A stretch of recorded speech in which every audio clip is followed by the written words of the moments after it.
నా పేరు అప్పారావు అండి. నేను దాచేపల్లి కమిషనర్గా పనిచేస్తున్నాను. ఈరోజు మార్చి నెల 1వ తారీఖు అవటం వలన పింఛన్దారులకు పింఛన్లు బట్వాడా చేయటం గాను ప్రభుత్వం వారి నుంచి నిధులు మంజూరు చేసి రిలీజ్ చేశారు.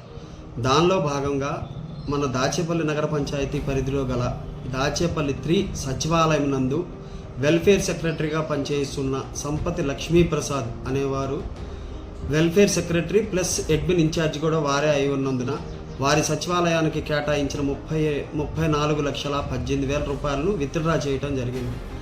అవి మొత్తము వచ్చేసి 8 మందికి బట్వాడా చేయాలి. సచివాలయ సిబ్బందికి 8 మందిలో 6గురికి బట్వాడా చేసి మిగిలిన 2కి అతను పంచాల్సింది వేరే వాళ్ళకి పంచాల్సిన 8,43,500 రూపాయలు అతని వద్దే ఉంచుకున్నారు. రాత్రి ఈరోజు ఉదయము మేము పెన్షన్లు బట్వాడా విషయమై అన్ని వార్డులు పరిశీలిస్తూ ఉండగా దాచేపల్లి 3 పరిధిలో గల 9వ వార్డు దగ్గరికి వెళ్ళగా అక్కడ పింఛన్దారులు నిలబడి ఉండగా ఏందమ్మా ఇంకా ఇక్కడే ఉన్నారని అడగా ఆ పెన్షన్లు పంపిణీ చేసే సిబ్బంది ఇంకా రాలేదని తెలిపి ఉన్నారు. ఆ విషయమై వెంటనే వారికి ఫోన్ చేయగా వారు ఫోన్ స్విచ్ ఆఫ్ చేసి ఉన్నారని తెలిసింది. ఆ ఫోన్ స్విచ్ ఆఫ్ చేసినందువలన వారు పిడుగురాళ్ళలో నివాసం ఉండటం వలన మా సిబ్బందిని పిడుగురాళ్ళకు పంపించడం జరిగినది.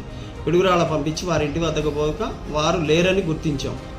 దానిపై వెంటనే మేము స్పందించి అతనిపై తగు చర్యలు తీసుకొనవలసిందిగా పోలీసు వారికి ఫిర్యాదు చేసి ఉన్నాం.